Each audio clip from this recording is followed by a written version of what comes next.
يقول الله عز وجل في كتابه الكريم بعد أن أقول أعوذ بالله من الشيطان الرجيم: ومن الناس من يعبد الله على حرف فإن أصابه خير اطمأن به وإن أصابته فتنة انقلب على وجهه خسر الدنيا والآخرة ذلك هو الخسران المبين. اللهم لا تجعلنا منهم.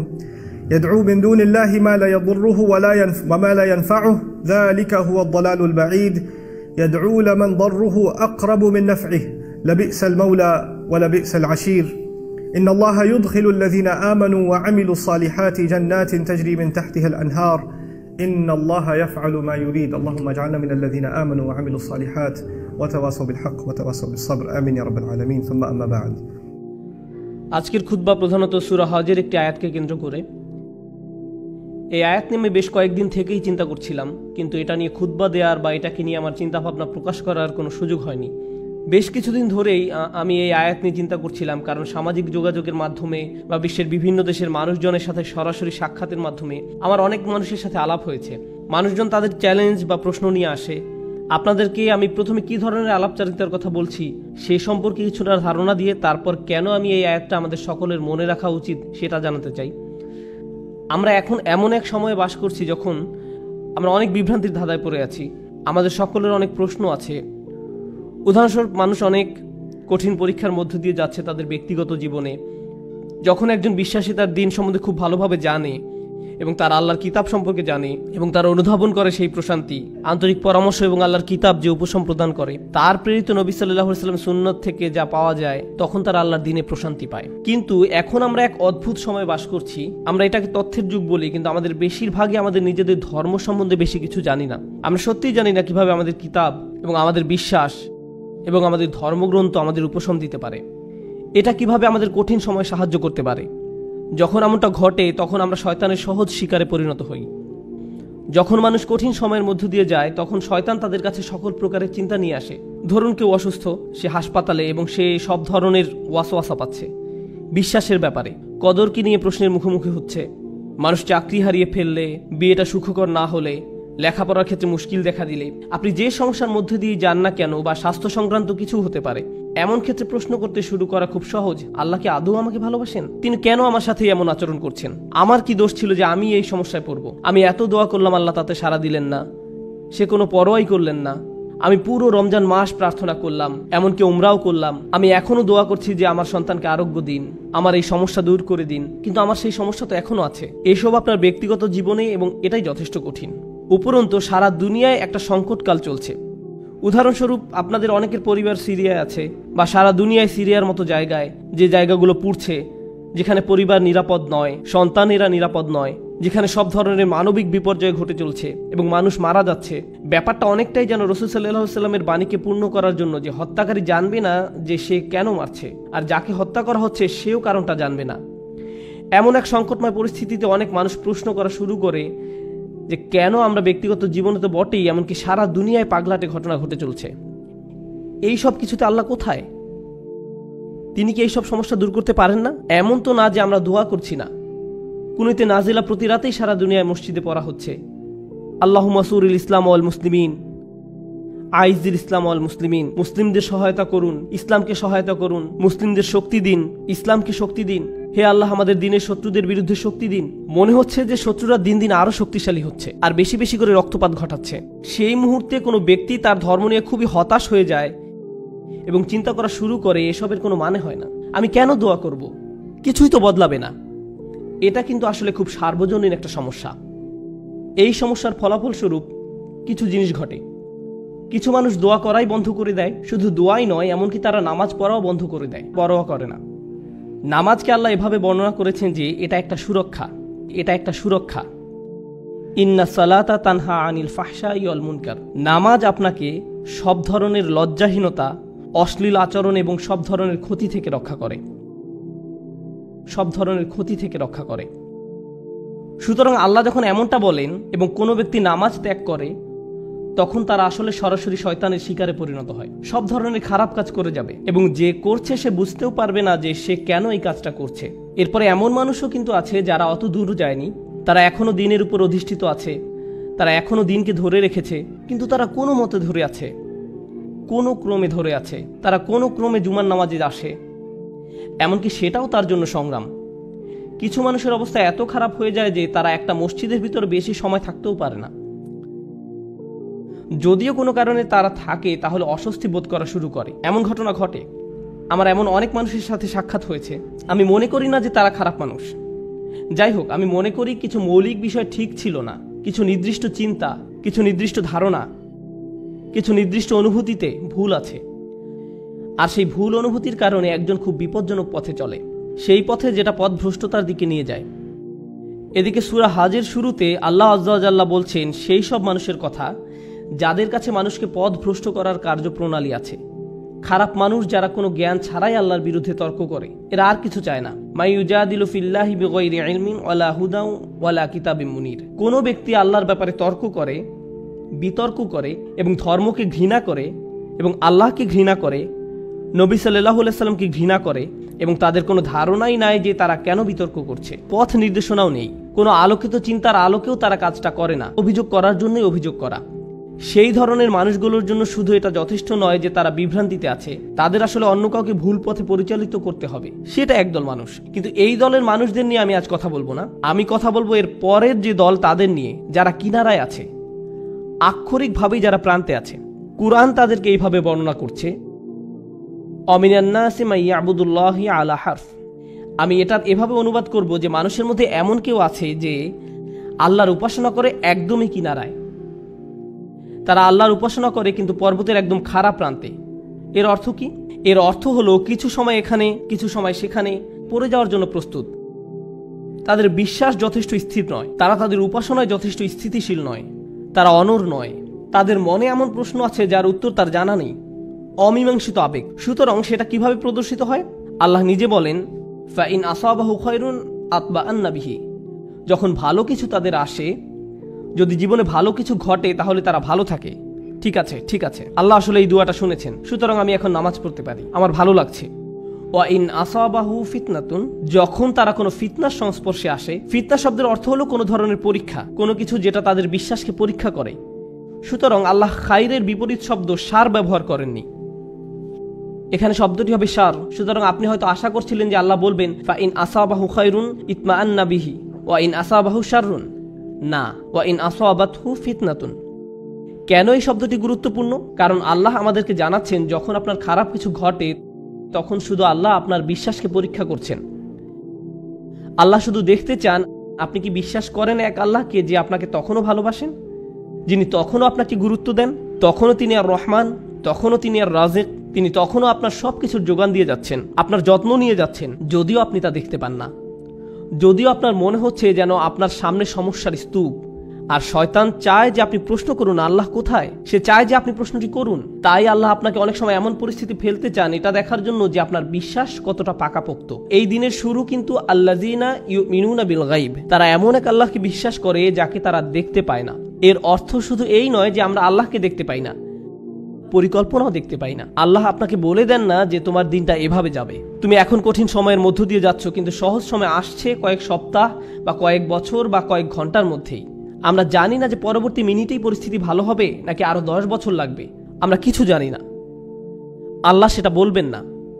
ওমা কান আল্লাহু লিইউতলিয়াকুম আলাল গায়ব, আল্লাহ আপনাকে অদৃশ্যের ব্যাপারে জানাবেন না, তিনি সেটা আপনাকে জানাতে বাধ্য নন। আল্লাহ শুধু আপনাকে বলছেন তাকে বিশ্বাস করতে, শুধু আপনাকে বলছেন তাকে বিশ্বাস করতে, তাকে বিশ্বাস করতে যে আপনি নিজেকে কতটা ভালোবাসেন, আল্লাহ আপনাকে তার চেয়েও বেশি ভালোবাসেন। আপনাকে শাস্তি দিয়ে, যন্ত্রণা দিয়ে তার কোনো লাভ নেই, তার কোনো লাভ নেই। মা ইয়াফআলুল্লাহু বিআযাবিকুম, আপনাকে শাস্তি দিয়ে আল্লাহর কি লাভ? আপনি কেন ভাবেন যে আল্লাহ আপনাকে পাকড়াও করতে চান? আল্লাহ নিজে আক্ষরিক অর্থেই এই প্রশ্ন করেছেন।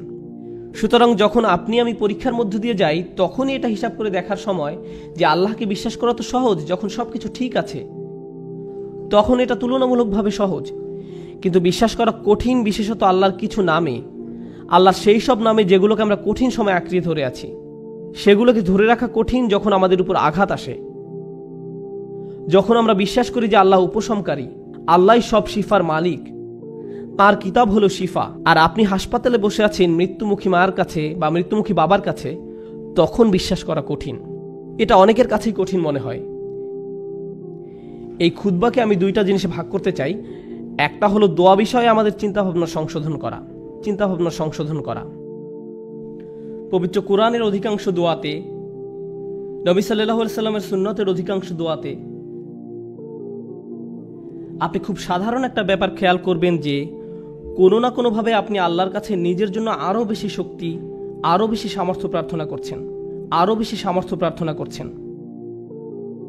আপনি আল্লাহর কাছে পথ প্রদর্শন, আল্লাহর কাছে ক্ষমাশীলতা এবং আল্লাহর কাছে কৃতজ্ঞতা প্রকাশ করার দোয়া করছেন। আউজিআনি আন আশকুরা নি'মাতাকা আল্লাতী আন'আমতা আলাইয়া, আমাকে ক্ষমতা প্রদান করুন যাতে আমি আপনার নিয়ামতের কৃতজ্ঞতা প্রকাশ করতে পারি। আমি আপনাদের একটা উদাহরণ দিব যা দ্বারা আপনাদের বুঝতে সহায়ক হবে যে আমি আসলে কি বোঝাতে চাচ্ছি।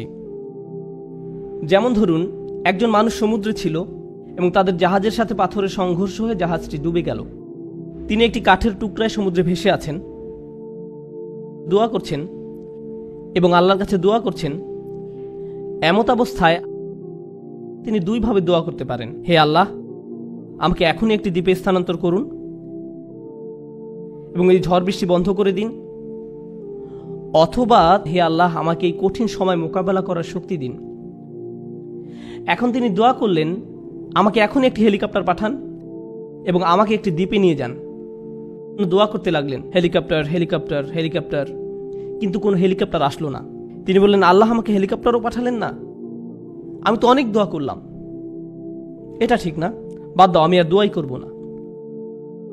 অথবা মনে করুন উনি দোয়া করছেন সমুদ্র শুকিয়ে সমতল ভূমি হয়ে যাক, বলছেন, হে আল্লাহ, আপনার তো সেই ক্ষমতা আছে যে কোনো অবস্থার পরিবর্তনের, আপনি সকল কিছুর সৃষ্টিকর্তা, আপনি এই সমুদ্রকে সমতল ভূমিতে পরিণত করতেই পারেন।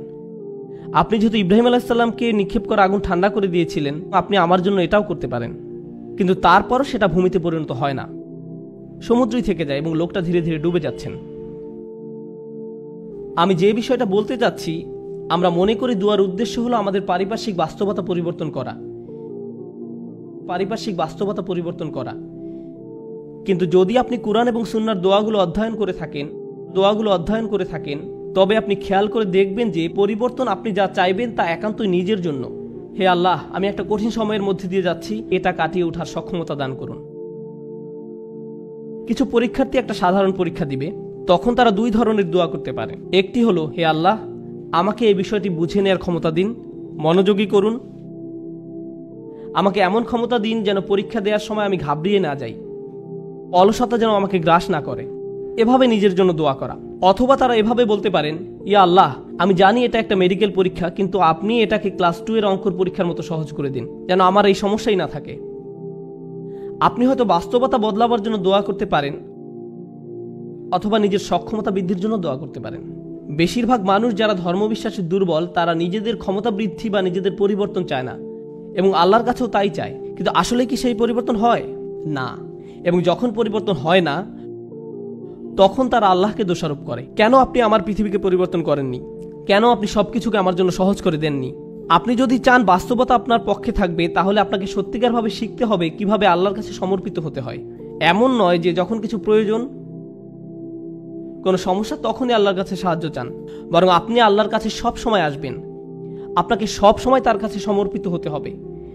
এভাবে এই মনোভাবের উন্নতি হবে এবং এমন একটি সময় আসবে যখন বাস্তবতা আমাদের কাছে আত্মসমর্পণ করবে, আর সেই সময় হলো যখন আমরা আল্লাহর সাথে মিলিত হব। লাহুম মা ইয়াশাউন, আমরা যা চাই তা সবই আমরা পাবো। সমস্যা হলো আমরা সবাই এই মুহূর্তে চাই। আল্লাহ বলছেন, আমি তোমাদের সবই দিব, কিন্তু এখন তোমরা কিছু ভালো অভিজ্ঞতা অর্জন করবে এবং কিছুটা পরীক্ষায় পড়বে। আর একমাত্র যে কারণে তিনি আমাদের পরীক্ষায় উপনীত করেন তা হলো তিনি চান আমরা যেন উত্তীর্ণ হই এবং জান্নাতের জন্য যোগ্যতা অর্জন করি, কারণ এই কষ্টকর যাত্রা আমাদেরকে তার সান্নিধ্যে নিয়ে আসবে। পরবর্তী প্রসঙ্গে আসতে পারি, যাতে করে এই আয়াত শেষ করতে পারি। প্রতিবন্ধকতার উদ্দেশ্য। আমরা আমাদের জীবনে কিছু জিনিস চাই। একজন যুবক হয়তো বিয়ে করতে ইচ্ছুক বা একজন যুবতী বিয়ে করতে ইচ্ছুক। আপনি একটা ভালো চাকরি বা বাড়ি চান, আপনি চান আপনার পরিবার ভালো থাকুক, আপনি সন্তানদের ভালোভাবে লালন পালন করতে চান, তাদের জন্য ভালো শিক্ষা, তাদের ভালো বিয়ে দিতে চান। আমাদের জীবনে বিভিন্ন জিনিসের অগ্রাধিকার রয়েছে, এমন জিনিস যা আপনি চাচ্ছেন গত মাস থেকে। আপনি বিভিন্ন জিনিস এই জীবনে অর্জন করতে চান। আল্লাহ তার কিতাবে আমাদের শিক্ষা দেন যে এমন একটা জিনিস আছে, তা যদি তোমরা অর্জন করতে পারো, সেটা হবে তোমাদের জীবনের সবচেয়ে বড় অর্জন। সব ঠিক হয়ে যাবে যদি তোমরা এই জিনিস পাও, এবং সেই জিনিস হলো আল্লাহর নিকটবর্তী হওয়া, আল্লাহর সাথে ভালো সম্পর্ক তৈরি করা, তার সাথে সত্যিকারের সম্পর্ক ও বন্ধন তৈরি করা। কিন্তু সমস্যা হলো, যখন জীবন সত্যি ভালো থাকে তখন তারা পথভ্রষ্ট হয়ে পড়ে। আপনি তখন ভিডিও গেম থেকে শুরু করে চলচ্চিত্র, তা থেকে সোশ্যাল মিডিয়ার হালচাল, তা থেকে রেস্টুরেন্টে বন্ধু বান্ধবদের সাথে ঘোরাঘুরি, দিন শেষে ঘুমিয়ে পড়েন। আল্লাহকে ভুলে যান, আল্লাহকে মনে রাখেন না, ভুলে যান। এরপর যখন কঠিন সময় আসে তখন বন্ধুরা আর সাথে থাকে না, খেলাধুলা ভালো লাগে না, গাড়িটাও ভালো লাগে না, কারণ স্বাস্থ্য নষ্ট হয়ে গিয়েছে। আর যখন শরীর অসুস্থ হয়ে পড়ে কোনো কিছুই আর ভালো লাগে না, খালি তখন মনে হয় যে আমি কখন হাসপাতালের থেকে ছাড়া পাবো, ইস আমি যদি আবার হাঁটতে পারতাম। মানুষজন আপনার পছন্দের খাবার আনবে, আপনি খেতে যাচ্ছেন না। আপনার পছন্দের মুভি দেখাবে, আপনি দেখতে চান না। আপনি সারাক্ষণ যেসব বিষয় নিয়ে মেতে থাকতেন, একটার পর একটার পিছে ছুটে বেড়াতেন, আজ আর কিছুই ভাল লাগে না। কোনো কিছুর প্রতি আজ আপনার কোনো আগ্রহ নেই, কারণ আল্লাহর একটি রহমত আপনার জন্য কিছুটা কমে গিয়েছে। এমত অবস্থায় আপনার জন্য দুইটা উপায় রয়েছে। আপনি যদি এমন মানুষ হন যাদের অবস্থান বিশ্বাসের একেবারে প্রান্ত সীমায়, আপনি আল্লাহকে দোষ দেওয়া শুরু করতে পারেন, আপনি কেন আমাকে এই বিপদে ফেললেন। অথবা এই বিপদের সময় আপনি আমাদের জীবনের সবচেয়ে শ্রেষ্ঠ সম্পত্তি অর্জন করতে পারি, আর সেটা হলো বিনম্রতা এবং আল্লাহর অধিক নিকটবর্তী হওয়া। এভাবে আত্মোপলব্ধি করা যে যখন আমি সুস্থ এবং সম্পদশালী ছিলাম, সবকিছু ঠিক ছিল, তখন আমি বুঝতে পারিনি যে তখন একজন আমাকে সবকিছু প্রদান করে যাচ্ছিলেন। আল্লাহ আমাকে প্রতি মুহূর্তে যোগান দিয়েছিলেন, আমি এর কোনো কিছুরই যোগ্য ছিলাম না। এজন্যই আল্লাহ সুবহানাহু ওয়া তাআলা বলেন, উলাইকা লাহুম নাসিবুম মিম্মা কাসাবু।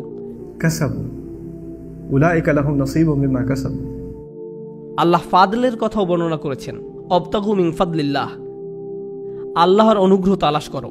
আপনি কিছু উপার্জন করতে পারেন না, আপনি যা কিছুই পান তা আপনার প্রতি আল্লাহর অনুগ্রহ মাত্র। কিন্তু সময় থাকতে বুঝতে পারেননি, কারণ আপনি এটা সহজেই পেয়েছিলেন। আপনি আল্লাহর কাছে অনুনয় বিনয় করে চাইতে থাকেন, কান্নাকাটি করেন এবং এমনভাবে প্রার্থনা করতে থাকেন যেভাবে পূর্বে কখনো করেননি, যেভাবে আগে কখনো অনুভব করেননি, এবং অতঃপর আল্লাহ আপনাকে সুস্থ করেন। তারপর আপনি অনুধাবন করেন হাসপাতালে সেই একান্ত মুহূর্তগুলো, সেইগুলো ছিল আপনার গোটা জীবনের শ্রেষ্ঠতম সুমিষ্ট সময়। জীবনের সেই সামান্য সময়গুলোতেই আপনার এবং আল্লাহর মাঝে আর কিছু ছিল না। সেই মিষ্টি মুহূর্তগুলো আপনাকে আখিরাতে রক্ষা করে দিতে পারে। এই মুহূর্তগুলি হতে পারে সবচেয়ে বড় পুরস্কার যা আল্লাহ আপনাকে দিয়েছেন। যখন সময় কঠিন হয়ে যায়, ওয়া ইন আসাবাতহু ফিতনাতুন ইনকালাবা আলা ওয়াজহিহি, এবং যদি কোনো পরীক্ষায় পড়ে তখন মুখ ঘুরিয়ে নেয়। তার মানে কি? তার মানে আমি আল্লাহর কাছে কিছুই চাই না। কিভাবে তিনি আমাকে ছেড়ে গেলেন? কেন তিনি আমাকে বিপদে ফেললেন? আমাদের সময় এটা উপলব্ধি করা খুবই সহজ। আমরা অস্বাভাবিক এক ভোগবাদী সমাজে বসবাস করি, যেখানে সবকিছু সহজলভ্য এবং দ্রুত লাভ করা যায়। বিনোদন পেতে চান, ফোনে একটা অ্যাপ খুললেই হবে। কিছু কিনতে চান, জাস্ট অ্যামাজন থেকে অর্ডার করুন, এটা আপনার ঘরে পৌঁছে যাবে। সবকিছু কষ্ট ছাড়া পাওয়া যায় এবং সবকিছু সাথে সাথেই পাওয়া যায়। আপনি কিছু চাইছেন, আপনাকে তার কাছে যেতে হবে না, সেটাই আপনার কাছে আসবে। সবকিছু দ্রুত হয়। আমাদের এখন আপ্যায়িত হওয়ার অভ্যাস হয়ে গিয়েছে। আপনার একটা অর্ডার যদি 2 থেকে 3 দিনের জন্য দেরি হয়, তবে আপনি তাকে 1 স্টার বা থামস ডাউন খারাপ রেটিং দিচ্ছেন। আমরা এতে অভ্যস্ত হয়ে গেছি। এমত অবস্থায় আপনি যখন আল্লাহর কাছে দোয়া করছেন, আপনার সমস্যাগুলো সমাধান চাইছেন, আপনার সবকিছু দ্রুত এবং তড়িৎ করা দরকার। আমার আর ভালো ভোক্তা অধিকার চাই। যখন এটা হয় না, তখন আপনি বলেন বাজে সার্ভিস। আমার আর ভালো ভোক্তা অধিকার চাই, আমার আর ভালো ভোক্তা অধিকার চাই। আপনার ভাবখানা তখন এমন হয়ে যায় যে আমি আল্লাহর কাছে আর কিছুই চাইব না, কোনো অর্ডার দিব না। আপনি এখন ক্রেতার মতো সুবিধা পেতে চান, আর আপনি আল্লাহর কাছ থেকে মুখ ফিরিয়ে নেন এবং বলেন তিনি আমার কথা শুনছেন না, আমার সমস্যার সমাধান করছেন না। বুঝতে চেষ্টা করুন যে সবার জন্য আল্লাহর পরিকল্পনা রয়েছে। 2টো উদাহরণ দিচ্ছি। ইয়াকুব আলাইহিসসালামের ক্ষেত্রে দেখুন, তিনি তার ছেলে ইউসুফ আলাইহিসসালামকে হারিয়ে ফেলেন।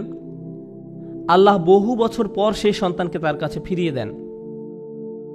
আবার মূসা আলাইহিসসালামের ক্ষেত্রে, মূসা আলাইহিসসালামের মা তার সন্তান হারিয়েছিলেন, কিন্তু কয়েক ঘন্টার ব্যবধানে আল্লাহ সে বাচ্চাটাকে ফেরত দেন।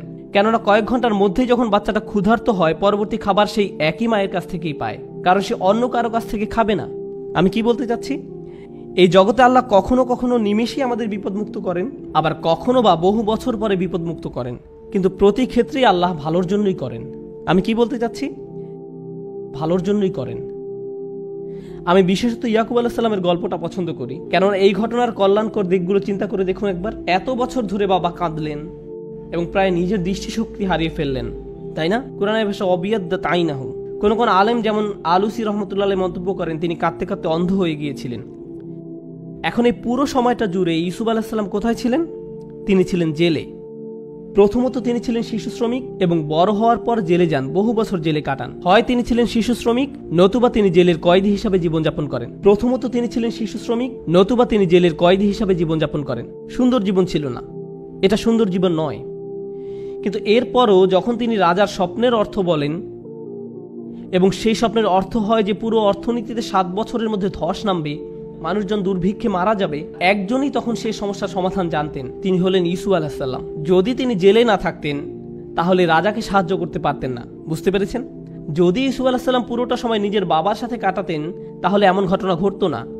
তাই এখন যেহেতু তিনি সেখানে রয়েছেন এবং স্বপ্নের ব্যাখ্যা দেন এবং বলেন আমিই পারবো সমস্যার সমাধান করতে, আমাকে সম্পদ রক্ষার দায়িত্ব দিন, আমিই পারবো সমস্যার সমাধান করতে, আমাকে সম্পদ রক্ষার দায়িত্ব দিন, এবং তিনি যখন এই কাজগুলো সম্পাদন করেন তখন কি হলো? লাখ লাখ বাবা মাকে আর কাঁদতে হয়নি, কারণ তাদের সন্তান ক্ষুধার যন্ত্রণায় মৃত্যুবরণ করেনি। একজন বাবা তার সন্তানের জন্য বহু বছর কাঁদলেন, কিন্তু তার একার কান্নায় আল্লাহ হাজার হাজার পরিবারকে কান্না থেকে বাঁচিয়ে দেন। কারণ তিনি যদি অর্থনীতি এবং ফসল না বাঁচাতেন পুরো দেশটাতে খরা হতো, মানুষ দুর্ভিক্ষে মারা যেত এবং যুদ্ধসহ বিভিন্ন সমস্যার সূত্রপাত হতো। কখনো কখনো আপনি যে সমস্যার মধ্য দিয়ে যান সেটা শুধু আপনার নিজের জন্যই কল্যাণকর নয়, সেটা অনেকের জন্য সাদকায়ে জারিয়া পরিণত হতে পারে। আপনি সেটা জানেন না, কিন্তু আপনার ইমানের অবস্থা যদি নড়বড়ে হয় আল্লাহর উপর আপনার এমন বিশ্বাস থাকবে না। আর তাই এই নড়বড়ে ইমানের কারণেই আপনি আল্লাহর দিক থেকে মুখ ফিরিয়ে নেবেন। তারপর আল্লাহ বলেন খসিরত দুনিয়া ওয়াল আখিরা। যখন মানুষ এমন করে তখন তারা এই দুনিয়া এবং পরকাল উভয়টাই হারায়। এর মানে কি? আপনি যদি নিজেকে ধরে রাখতে পারেন, দেখুন আল্লাহ বলছেন লাকাদ খলাকনাল ইনসানা ফি কাবাদ, নিঃসন্দেহে আমি মানুষকে সৃষ্টি করেছি কষ্ট ক্লেশের মধ্যে। আপনি আল্লাহকে বিশ্বাস করুন আর নাই করুন, আপনার জীবনে চ্যালেঞ্জ থাকবেই। আপনি আল্লাহকে বিশ্বাস করুন আর নাই করুন, জীবিকা উপার্জন করতে আপনাকে প্রচুর পরিশ্রম করতে হবে, অসুস্থতার সাথে লড়াই করতে হবে। এই জীবনটা এমন নয় যে বিশ্বাসীরা এখানে বিলাসী জীবনযাপন করবে আর অবিশ্বাসীরা কষ্টে থাকবে। আল্লাহ সব মানুষকেই কষ্ট ক্লেশের মধ্যে সৃষ্টি করেছেন, তিনি এটাই বলছেন। এখন আপনি যদি ইমানের সাথে এই কষ্ট ক্লেশ অতিক্রম করতে পারেন তাহলে এই জীবনে যেমন আপনি সফলতা লাভ করবেন তেমনি পরকালীন জীবনেও সফল হবেন। আপনি এমন মানসিক প্রশান্তি লাভ করবেন যা অবিশ্বাসী কারো পক্ষে লাভ করা সম্ভব না। আপনি এবং অবিশ্বাসী দুজনই অসুস্থ, কিন্তু আপনি অসুস্থ থাকা সত্ত্বেও প্রশান্তি লাভ করেন আর সে কোনো প্রশান্তি পায় না। আপনি এবং অবিশ্বাসী দুজনে একই ধরনের অর্থনৈতিক সমস্যায় থাকবেন, একই ক্ষুধায় থাকবেন, তারপরেও আপনার অন্তর প্রশান্ত। এত কিছুতে আল্লাহ আপনাকে শান্তি দিচ্ছেন, পুরস্কৃত করছেন, শান্তি দিচ্ছেন, তিনি এখনো আপনাকে রক্ষা করছেন। যারা বিপদে পড়লে আল্লাহর দিক থেকে মুখ ফিরিয়ে নেয় তাহলে আপনি এই দুনিয়ায় শান্তিও হারাবেন, তো আখিরাতে তো হারাবেনই। খসিরাত দুনিয়া ওয়াল আখিরা। আল্লাহর নিকট এই বলে দোয়া করি, রব্বানা আতিনা ফিদ দুনিয়া হাসানা ওয়া ফিল আখিরাতি হাসানা। হে আমাদের রব, আমাদের দুনিয়ায় হাসানা দান করুন এবং পরকালের হাসানা দান করুন। এখানে হাসানা শব্দের উপযুক্ত অর্থ হলো যখন আপনি আল্লাহর কাছে জীবনের জন্য ভালো কিছু চান, অর্থাৎ ভবিষ্যতের জন্য ভালো চাওয়া, আখিরাতের জন্য চাওয়া একই সময়। এটা হলো রব্বানা আতিনা ফিদ দুনিয়া হাসানা ওয়া ফিল আখিরাতি হাসানা। এবং এই কারণে অফিল আখিরাতে হাসানা, ফলশ্রুতিতে আখিরাতের কল্যাণ, যেটা ভিতর বাহির উভয় দিক থেকেই সুন্দর। অফিল আখিরাতে হাসানা। তো আল্লাহ বলেন যালিকা হুয়াল খুসরানুল মুবিন, এটি হলো সুস্পষ্ট ক্ষতি। কোরআনে ক্ষতির জন্য 3টি শব্দ ব্যবহার করা হয়েছে। আল্লাহ ব্যবহার করেছেন খুসর, ইন্নাল ইনসানা লাফি খুসর। তিনি ব্যবহার করেছেন খসরান এবং খুসরান। খুসরান হলো মাজদার, সিগাতুল মুবালাগা, চরম পর্যায়ের ক্ষতি, কল্পনাতীত ক্ষতি। আল্লাহ তাআলা যত ক্ষতির কথা বলেন তার মধ্যে সবচেয়ে খারাপ হলো এটা। এমন একজন যে সত্যিকারের ইমানদার ছিল, যখন সময় খারাপ হয়ে পড়ে তখন ইমান হারিয়ে ফেলে, যার ফলে সে এই জীবন এবং পরকাল উভয়টাই হারায়। তার কিন্তু সব ছিল, আল্লাহ তার জন্য সব সাজিয়ে রেখেছিলেন, তার জন্য সব সাজিয়ে রাখা হয়েছিল। সুতরাং আমি এই কথা বলে শেষ করছি, আল্লাহ আযজা ওয়া জাল্লা বর্ণনা করেন আল্লাযীনা ইয়ারিসুনাল ফিরদাউস, তারা ফিরদাউসের উত্তরাধিকার লাভ করবে। অবাক করা শব্দ। আল্লাহ অনেক জায়গায় বলেন তারা জান্নাতে প্রবেশ করবে, কিন্তু সূরাতুল মুমিনে আল্লাহ বলেন তারা জান্নাতের উত্তরাধিকার লাভ করবে। আপনারা জানেন উত্তরাধিকার হলো তা যা আপনি আপনার পূর্বপুরুষের কাছ থেকে পেয়ে থাকেন। আপনার পরিবার এটার মালিক ছিল। রাসূল সাল্লাল্লাহু আলাইহি ওয়াসাল্লাম আসলে এটাকে এভাবে বর্ণনা করেছেন, এর 2টি ব্যাখ্যা রয়েছে। জান্নাত আমাদের পিতা আদম আলাইহিস সালামকে দেয়া হয়েছিল, তাই আমরা এর জন্য ইতিমধ্যে যোগ্যতা সম্পন্ন, ইতিমধ্যেই। সুতরাং আমরা মিরাস হিসাবে সেখানে দাখিল হব, আমরা উত্তরাধিকার সূত্রে এটা লাভ করব। কিন্তু আরেকটি সুন্দর হাদিস আমি পেয়েছি যখন আমি এটা নিয়ে অধ্যয়ন করছিলাম, ফিরদাউস নিয়ে পড়ছিলাম। রাসূল সাল্লাল্লাহু আলাইহি ওয়াসাল্লামের এক বিস্ময়কর হাদিস। রাসূল সাল্লাল্লাহু আলাইহি ওয়াসাল্লাম বলেন, আল্লাহ জান্নাতুল ফিরদাউসের সকল মানুষের জন্য ঘর তৈরি করে রেখেছেন। আল্লাহ জান্নাতুল ফিরদাউসের সকল মানুষের জন্য ঘর তৈরি করে রেখেছেন, সকল মানুষের জন্য, শুধুমাত্র বিশ্বাসীদের জন্য না। কিন্তু কিছু মানুষ ওখানে যেতে চায় না। বিশ্বাসীরা যখন যাবে তখন তারা অনেক খালি ঘর দেখতে পাবে, সুতরাং তারা সে ঘরগুলো উত্তরাধিকার সূত্রে পাবে। আল্লাহ আমাদেরকে তাদের অন্তর্ভুক্ত করুন যারা উত্তরাধিকার সূত্রে জান্নাতের ঘর পাবে, তাদের নয় যাদের ঘর খালি থাকবে। যে ঘর আল্লাহ আমাদের জন্য বানিয়েছেন সেগুলো এখনই সেখানে আছে। আপনার প্রতি আল্লাহর প্রত্যাশা রয়েছে যে আপনি সর্বশ্রেষ্ঠ জান্নাতে প্রবেশ করতে পারবেন, সুতরাং এটা নষ্ট করবেন না। দুর্বল ঈমান নিয়ে থাকবেন না, আল্লাহর প্রতি নিজের বিশ্বাস হারাবেন না। জীবনের কঠিন সময়গুলোকে এভাবে দেখুন, আল্লাহ দেখতে চান আপনি সেই ঘরগুলোর জন্য কতটুকু মূল্য দিতে চান। আল্লাহ আমাদের কঠিন সময়গুলো তার সহায়তায় পার করার তৌফিক দিন, এবং যাতে আমরা কখনোই কোনো পরিস্থিতিতেই তার উপর থেকে বিশ্বাস না হারাই। বারাকাল্লাহু লি ওয়া লাকুম। আসসালামু আলাইকুম ওয়া রাহমাতুল্লাহি তাআলা ওয়া বারাকাতুহু।